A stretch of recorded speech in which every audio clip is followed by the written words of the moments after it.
So good morning or good afternoon, depending on where you are. My name is Fergal McHugh and I'm Head of Strategy at Arekibo. So we have a great session planned for you today. We're going to be talking about content. So content is interesting because I think it's often overlooked, but when we're talking about digital marketing communication, content is not just an important thing, it's the main thing.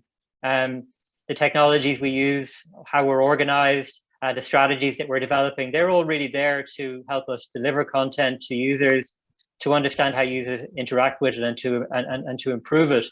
And really the quality and the ultimate quality and success of any digital experience is overwhelmingly about content. Content is the kind of determining factor. So it's with this in mind that it's my real pleasure to be joined by Ronan Smith, Content and Insights Manager at the Central Bank of Ireland. And he's going to introduce the bank properly in a second, but for the moment, I think it's suffice to say that the Central Bank of Ireland is, among other things, a large knowledge-based organisation with a vast and diverse content output.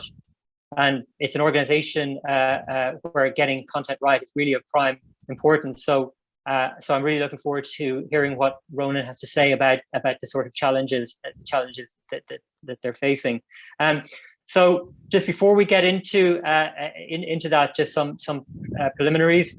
I'm going to hand you over to Ronan, where he'll present for roughly 15 minutes. And then following his presentation, we're going to have a discussion where we dig a little more deeply into some of these topics. That's going to be for another about 10 or max 15 minutes or so. And that will kind of end the main session. And then after that, Ronan and I will be available on chat to kind of really discuss any questions that you have.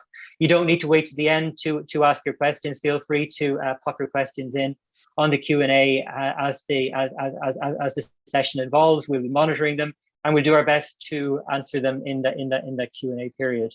But that's for the moment. It's my pleasure to introduce Ronan and to hand you over to him for his presentation. Thank you. Great, thanks very much, Fergal, for the introduction. And before I get started, just a little bit of background on the Central Bank of Ireland. We are obviously a small country, and the bank's mandate, though, is quite complex and broader than most other central banks in the Euro system. So you can probably see from that image there, just to get a sense of, I suppose, the scale of our mandate. Our mission ultimately is to serve the public interest by safeguarding monetary and financial stability, and by working to ensure that the financial system operates in the best interests of consumers and the wider economy. So communicating with the public and with our various stakeholders is therefore critical for us to build awareness and understanding of our work and ultimately increase trust. So today I'm going to talk a bit about our website at Central Bank of Ireland, and particularly content. In many ways, I consider our website to be our bread and butter, the staple part of a light meal, so to speak, with all other digital channels playing the role as the side dishes to complement it. As a central bank, we are, as Fergal alluded to, a knowledge-based organisation that, as I said earlier, serves the public interest.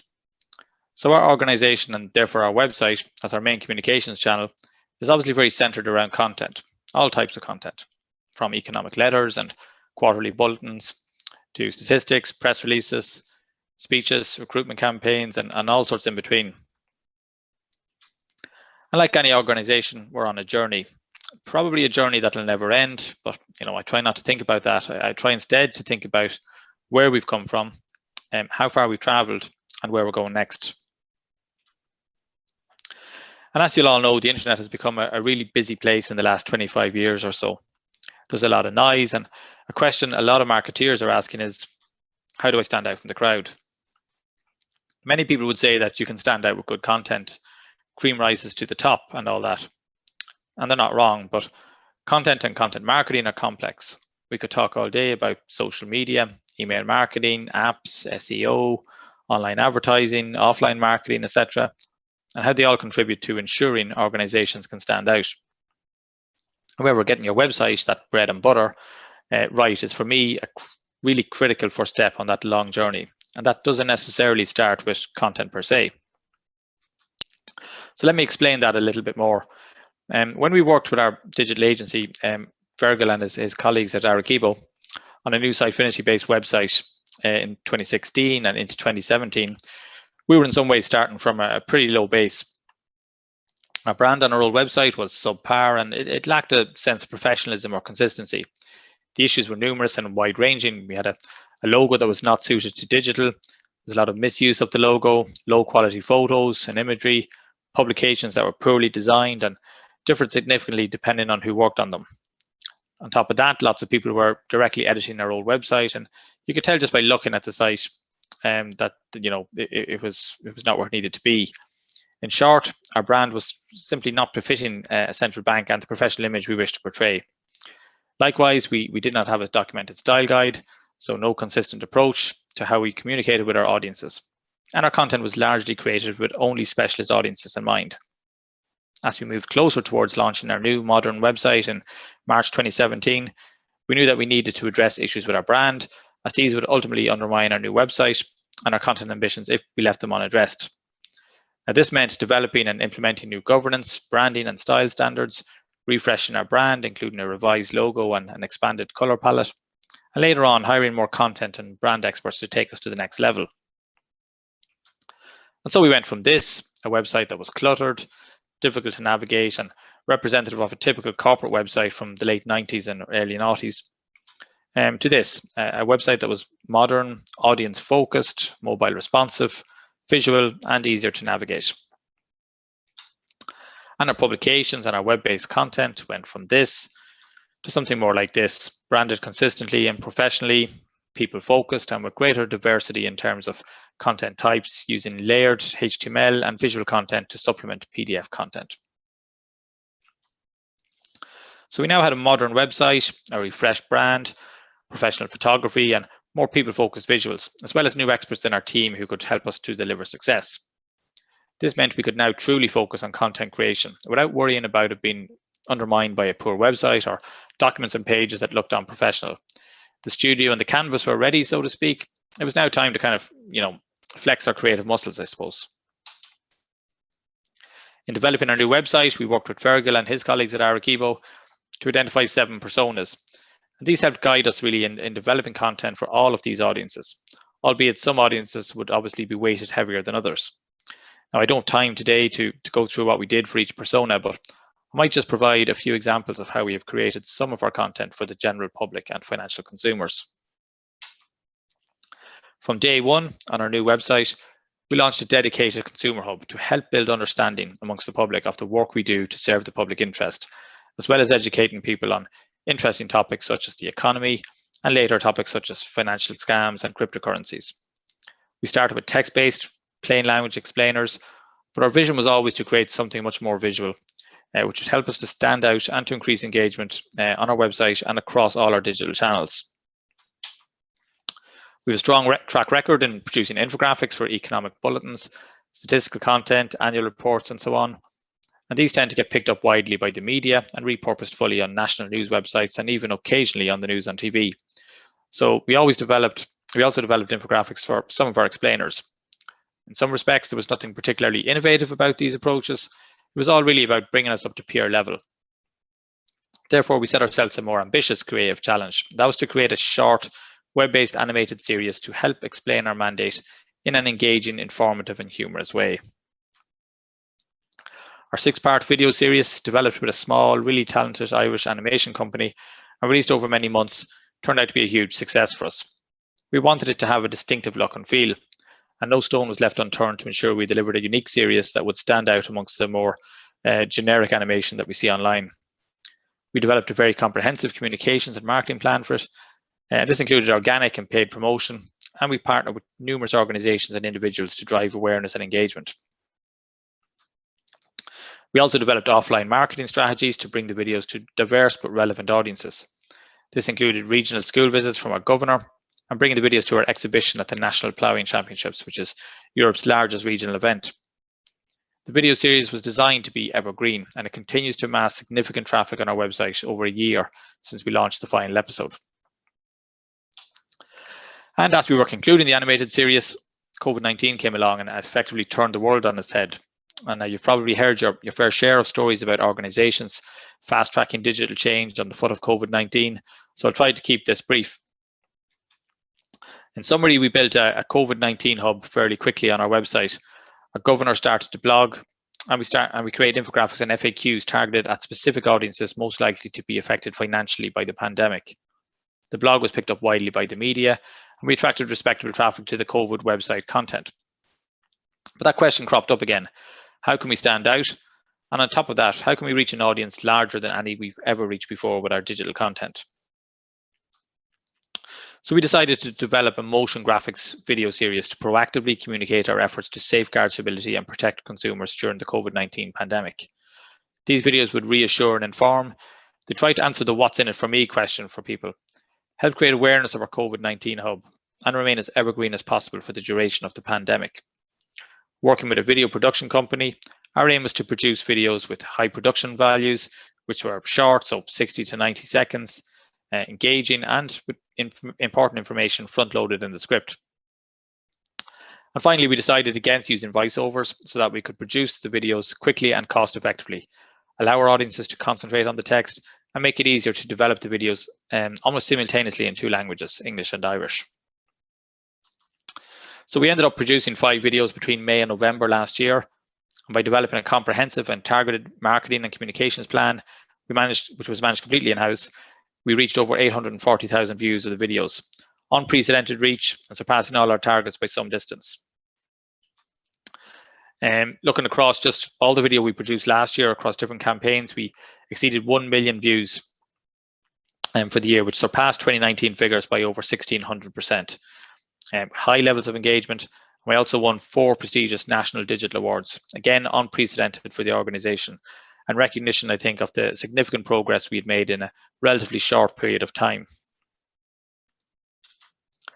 And I think we'd be the first to admit we're still very early on our journey in some respects.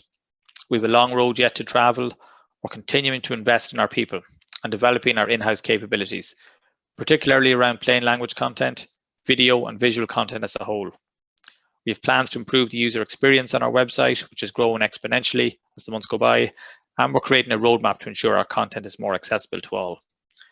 Our website, that bread and butter that I spoke about at the start, that's probably more important than ever, but so too are the side dishes, and we're working on a new social media strategy, for example, to ensure we remain relevant to our audiences and to continue to innovate and stand out from the crowd.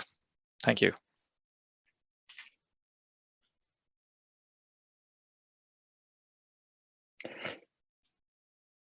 Thank you very much, Ronan. Thank you very much for that presentation.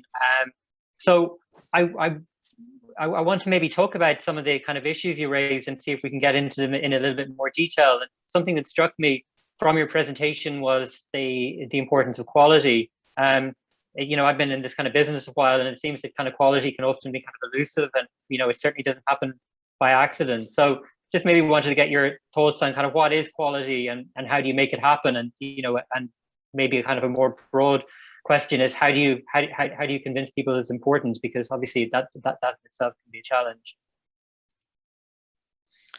Yeah, I think it's a good question, Fergal. I think the thing about quality is it's quite subjective. You know, I think that's a challenge for everybody in any organization is what's good and what does good look like. And I think not everybody in an organization knows what good looks like. So whether it be, you know, senior leadership, individuals or departments across an organization, or even indeed people in your own team. And I think all those stakeholders, you need to bring them on a journey. You need to, you know, I suppose, get them to understand your vision and the benefits that'll bring to the organization.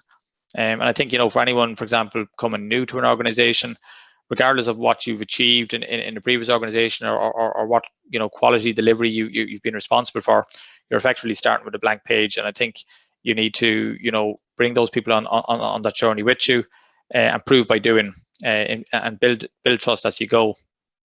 I think creating success in one part of the business, for example, is something that I think has kind of worked for us in the past. So, you know, when we launched our new website, we spent a lot of time working with our HR colleagues to build a really effective career section on our website. You know, professional photography, human-based, you know, testimonials.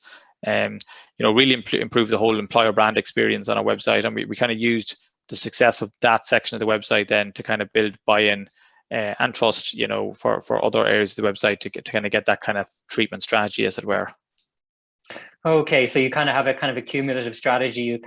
You work with people who already have the appetite to actually show, great examples of what's good, and then you kind of use that to kind of inspire other people in the organization and take it from there. Exactly, yeah. And I think in a lot of cases, like we would, deliver case studies and reports and so on to various parts of the business and show them the work as well that has been taking place over a relatively short period of time. And I think that has worked quite effectively for us, because certainly in our circumstances, we built a team effectively from the ground up. So there is that whole area of, well, what does the team even do? What is the team responsible for? What's the team capable of doing? I think, and I think as time has gone by, as we've delivered more and more content, we've been able to kind of tell our story a bit better within the organization, and get people coming to us looking to do more, as opposed to us having to chase people to do stuff, if that makes sense. No, that's interesting, actually. Yeah, so your storyteller role is actually both out to these kind of external audiences and external stakeholders, but it's actually also you have to do it internally as well, and make sure there's kind of momentum and so on. You're actually you're working right across that kind of inside outside piece. Yeah, absolutely.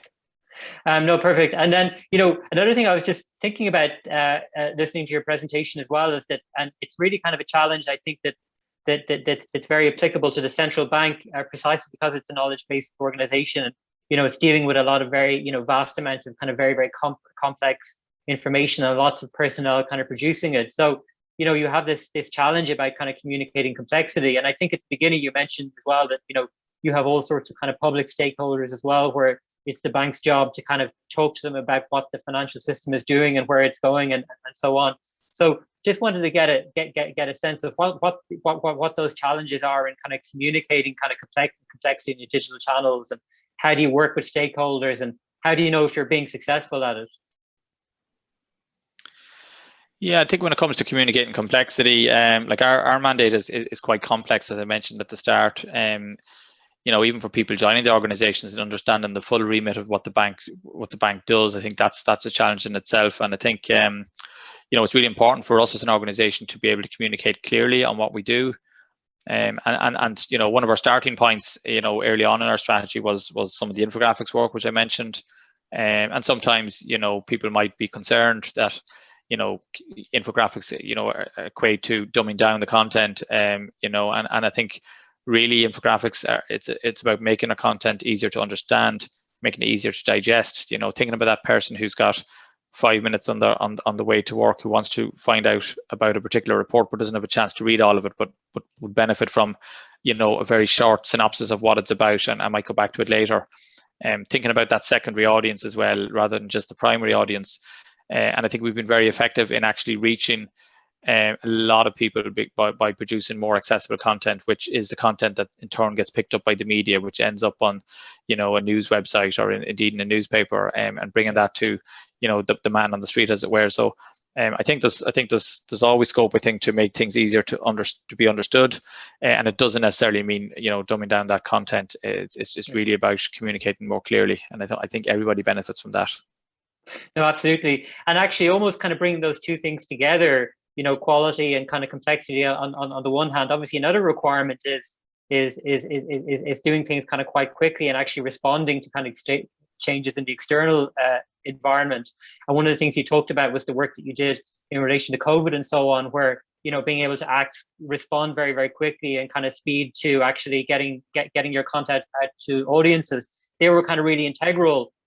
So that in itself, so you've got want to maintain quality, you've got complexity, but you need to do things kind of, you need to get things out in front of audiences really quickly. So how were you able to do what you achieved in the COVID situation? What were the challenges, and what were your kind of mitigations there? Yeah, I think there was a couple of things there, I guess. One of the things that actually turned out to be a benefit in a way, we spent a lot of time as an organization preparing for Brexit, and that helped us, I guess, when it came to something like COVID-19, in the sense that a lot of the governance that was needed around signing off content, getting things signed, approved and commissioned and so on, were kind of almost in place. There was new governance needed around that, but the kind of the way in which we would govern our content and so on was kind of in place. We also, right technology and right people are probably the two things I think that stand out for me. Making sure that we had a CMS that was easy to use, easy to build on. And I think the work we did with yourself and your team, Fergal, going back a few years in terms of setting up our CMS so that we were enabled, or empowered to be able to make changes quickly on our website when we needed to build new sections. That meant we didn't have to go back and get outside help from yourselves when we needed to build a COVID hub. So I think that was really important. And then we're having the right people again within the team then who could actually, who knew how to use the CMS, who were expert users and who could get content developed very quickly. I think that was really, really important for us. Yeah, no, that makes sense. Yeah, like I think that there's a real sense in which actually being in control and being able to, nobody understands your requirements exactly the way you do, and then nobody's never going to really be able to appreciate, say, the particular kind of sets of pressures and what the time frame that you need to work to. So it makes sense that being in control from the technology perspective is a crucial part to actually be able to deliver. Being a crucial part to be able to deliver in these kind of content, these content areas.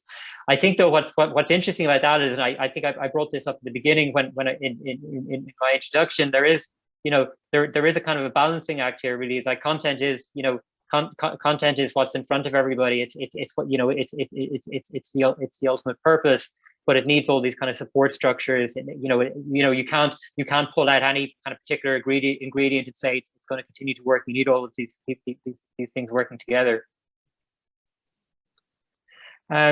Okay, I think I'm just looking at time here, so I think what we will probably do at this stage is we'll wrap up. So I thank you again, Ronan, for a wonderful session. I think it was a great opportunity to look in a little bit more detail about the sorts of challenges that your organization is facing. And I think because of the complexity and the large remit you're working with, there's a lot that our viewers can kind of learn about how to create compelling content under these kind of challenging circumstances. So with that, I'll close this session. I'd like to thank everybody who has joined us. It's not over completely yet. We're going to sign off now, but we'll be available to answer Q&A or to do a Q&A with any questions that you've asked already, and anything further. It's not too late if you still want to ask a question, and we'll process those. But it remains for me to thank Ronan, thank you, and thank people for joining us, and thank you.